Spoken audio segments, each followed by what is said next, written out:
Guys, Sharon Cunita and Gabby Concepcion ay may recording video para ipaabot sa kanilang mga fans ang kanilang malaking pasasalamat sa malaking or buong suporta na ibinigay ng mga fans at sa mga taong nasa likod ng kanilang concert na ginawa sa USA, Canada at kasama na ang Honolulu, Hawaii. At may binanggit pa si Shawi or si Megastar na baka magkaroon ng renewal of concert sina Gabby Concepcion sa Australia or ganapin sa Australia or Middle East.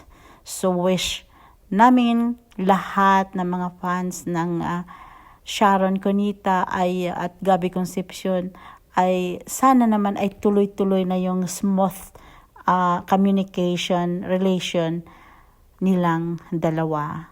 So, ang ninanais lang po namin bilang isang fans at hinahangad ay isang movie na pagbibidahan nilang dalawa ang hangad namin sa kanila.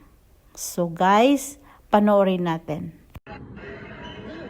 Hi guys, we're recording right now. This is our second recording. But guys, thank you very much for coming. This is our last show. We're doing our meet and greet. And here are our fans right there.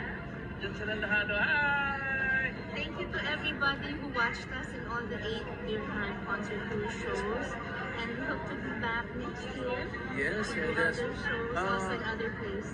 Just check our Instagram, both of us, so that you'll be updated with the latest events. Right. And we love, from the bottom of our hearts, thank you Say from nila us lahat. both. Thank you to everybody, all our 8 shows, all the states that we've been to, and Canada. Thank you sa inyo lahat.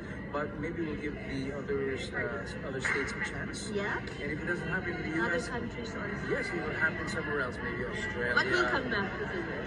Yes, we'd like to. Australia, Middle East, Yeah. maybe. And of course, we're gonna make a movie, hopefully Yeah, soon, hopefully. but we'll make it a nice one to be worth your while. We'll keep you updated. Stay within. Check out our Instagram and stay with us until that day comes. Take We care. love you so much. Take care God bless. because We we care. care.